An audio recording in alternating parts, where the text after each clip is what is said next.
भीम कुणासाठी लढला, भल्या भल्या पंडितांशी भिडला,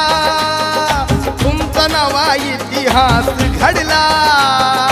एक क्षण ही वाया ना दवडला, संसाराची झाली धूळधाणी, प्रत्येकाने बना स्वाभिमानी,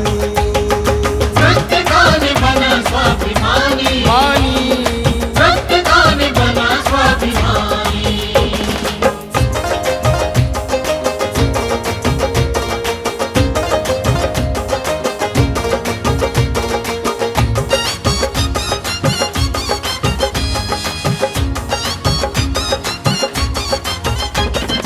लढणे आहे समतेची लढाई, ही लढाई संपणारी